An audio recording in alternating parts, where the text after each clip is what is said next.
모세와 아론이 하나님의 그 명령에 따라서 바로왕 앞에 가서 이야기를 한 이후로 이 이스라엘 백성들 전체가 이 바로왕에게 미운 틀이 박혀버립니다.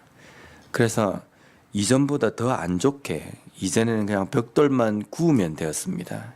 재료는 다른 종들이 다 이렇게 조달을 해줬지만, 근데 이제는 바로왕이 이 이스라엘 백성들에게 어떻게 명령하냐면, 이제 재료도 너희들에게 주지 않을 테니까 직접 나가가지고 들로 나가서 지피나 그루터기 이런 것들을 모아다가 그걸 가지고 이겨서 벽돌을 만들어라. 그래서 그 벽돌을 만드는데 이전에 벽돌만 구울 때 너희들이 채워야 될 할당량을 하나도 감하지 않고 똑같이 하라는 겁니다. 결국은 지금 이스라엘 백성들에게 하나님께서 명령하신 대로 이행하는 첫 시점에서 무슨 일이 생기냐면 전보다 더 안 좋아지는데 모든 일들은 그대로인데 거기에다가 한 가지 더 일이 생겼습니다. 이 벽돌을 만들 수 있는 재료들을 구하는 것까지 일이 더무렇게 생긴 겁니다. 바로왕의 입장에서는요, 지금 이스라엘 백성들에게 벽돌을 굽는 것이 목적도 아니고 또 어떻게 하면 일을 좀 잘할 수 있을 것인가, 이게 지금 목적이 아니라 단순하게 이스라엘 백성들을 괴롭히는 것이 지금 목적이 되어버린 겁니다. 이 말씀을 쭉 읽다 보면 무슨 생각이 딱 드냐면요, 지금 이스라엘 백성들이 애굽 땅에서 삶이 어떤지를 우리가 잘 알 수 있습니다.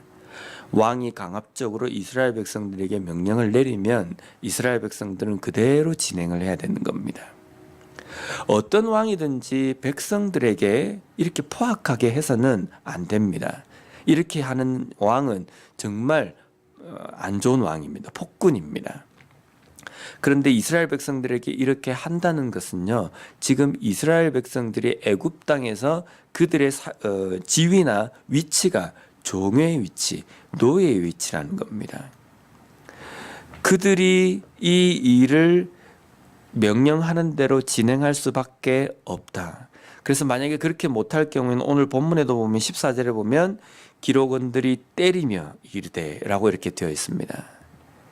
백성과 백성 사이에서 아니면은 고용주와 피고용주 사이에서 이런 일이 있을 경우에는 월급을 조금 적게 준다든지 이렇게 할 수 있지만 때리면서 하라라고 하는 대상은 노예밖에 없습니다. 종밖에 없습니다. 이스라엘 백성들이 400여 전에 그들의 발로 야곱과 함께 애굽 땅에 들어갈 때에는 우리가 당신들의 종이 되기 위해서 왔습니다라고 들어온 것이 아닙니다.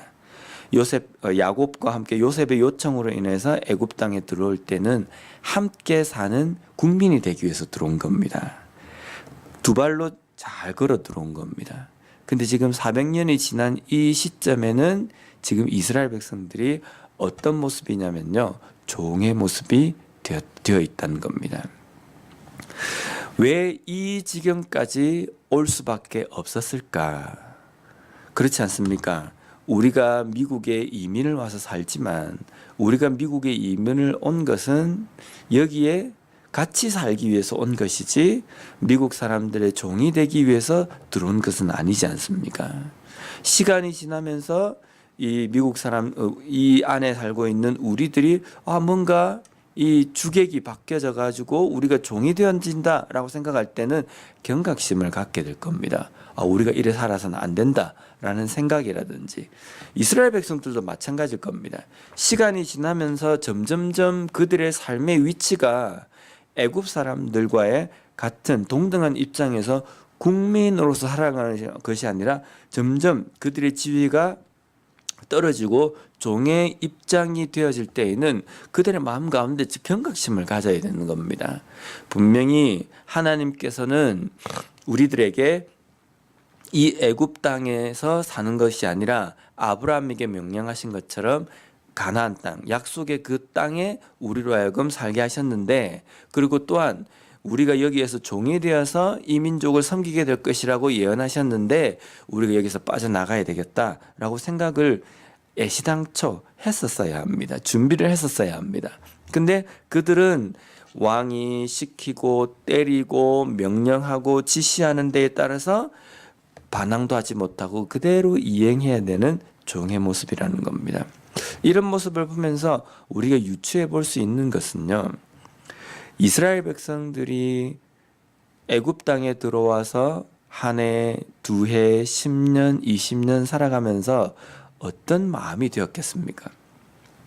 그들이 그냥 그 족장인 아브라함과 이삭과 야곱의 그 밑에서 살 때에는 뭔가 삶 자체가 그냥 말 그대로 어떻게 보면은 좀 그렇게 삶의 질이 좋은 위치는 아니었을 겁니다. 그런데 애굽 땅에 들어오면 애굽이 어떤 것입니까? 이 당시에 아주 문화적으로나 아니면 생활적으로 아주 발전한 나라거든요. 그리고 뭔가 이렇게 딱 보면 우리가 좀 생각할 땐 좀 대도시와 같은 그런 곳입니다. 근데 그런 곳에 살다 보면 여기가 더 좋다라는 생각이 안 들겠습니까? 여기가 더 좋다라는 생각이 드는 순간 하나님의 백성들의 삶 속에는요, 하나님을 생각하고 하나님의 뜻과 하나님의 말씀을 기억할 수 있는 그러한 것들이 사라져 버린다는 겁니다. 소위 말하는 믿음이라는 것이 사라져 버리고, 하나님께서 그들 백성들에게 뭐라고 명령하셨는지 그 명령도 깡그리째 잊어버리고 현실의 삶에 좋은 것들에 파묻혀 사라져 버린다는 겁니다. 거기에 파묻혀 살기 때문에 점점점 시간이 지나면서 그들의 삶에 오는 여러 가지 문제들 앞에서 그냥 삶 자체가 무기력해져 버리고 여기서 뭔가 우리가 깨달아야 되겠다라고 생각하는 것을 생각할 수 없는 그러한 삶이 되어버린다는 겁니다. 이런 말 있지 않습니까? 개구리를 뜨거운 물에 집어넣으면 퍽 튀어나오지만 찬물에 집어넣고 잘 놀고 있는데 거기에다가 불을 천천히 떼면요, 이 개구리는 그게 너무 좋은 겁니다. 그래서 뭐 물이 점점 뜨거워지고 있음에도 불구하고 그냥 가만히 있다는 겁니다. 튕겨서 나오지 않고요. 그래서 거기서 푹 삶겨져 가지고 죽어버린다는 겁니다. 죄라는 것도 마찬가지입니다. 우리의 삶에서 내가 죄에 발을 들여놓을 때에는 죄는 우리들에게 오면은 정말 좋은 대우를 해줄 것이라고 환영을 할 겁니다. 그래서 우리는 죄에 발을 디딜 때에는 처음에는 정말 당당하게 발을 디딥니다. 그래서 거기 그 죄 안에 빠져 있으면 처음이 문제이지 그 다음부터는요, 그 삶이 그게 젖어져 버리는 겁니다. 그게 젖어버리면 우리의 삶이 마음이 강팍해지고 하나님의 말씀에 대해서 느낄 수 있는 민감함도 사라져 버리는 겁니다. 그래서 어느 순간인가 하나님의 말씀보다는 지금에 있는 내 삶의 이 현실이 더 좋고 여기에 사는 것이 더 뭔가 더 좋아 보이는 겁니다.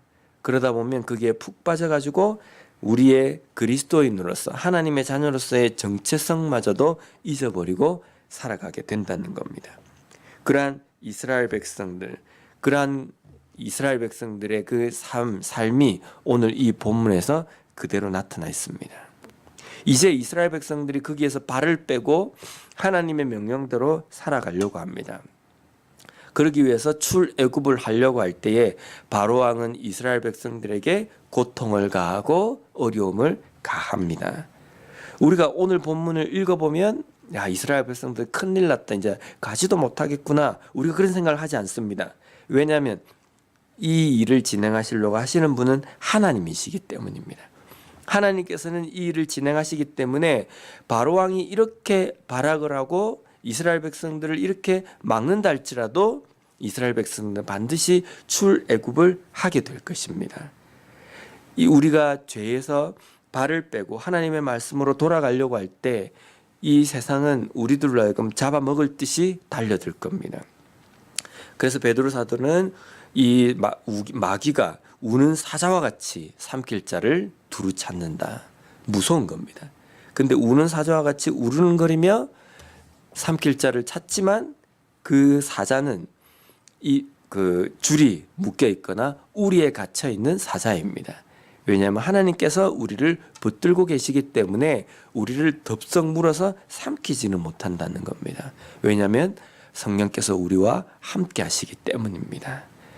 그래서 우리는 눈에 보이는 것들 때문에 두려움, 반대, 어려움, 실패 이런 것들 때문에 내가 죄에서 발을 빼려고 하는 그 결단을 다시금 취소하고 그 죄에 파묻혀 사는 것, 그 삶을 사는 것이 아니라 우리는 눈에 보이는 것들이 아무리 우리를 잡아먹으려고 달려든다 할지라도 우리는 결단을 내리고 거기에서 나와서 하나님의 뜻대로 살려고 하는 그 삶이 되어야 한다는 겁니다. 오늘도 우리의 삶 속에 있는 여러 가지 문제들 속에서 하나님께서 나에게 무엇을 원하시는가, 내가 어떠한 결단을 내려야 하는가, 또 내가 이 결단을 내릴 때에 어떤 반대와 어려움이 있다 할지라도 하나님께서 우리와 함께 하시기 때문에 이 일은 반드시 내 삶 속에서 이루어진다라는 그 믿음으로 오늘도 우리가 하나님의 인도하심을 믿고 의지하는 이 하루의 삶이 되었으면 좋겠습니다. 기도하겠습니다.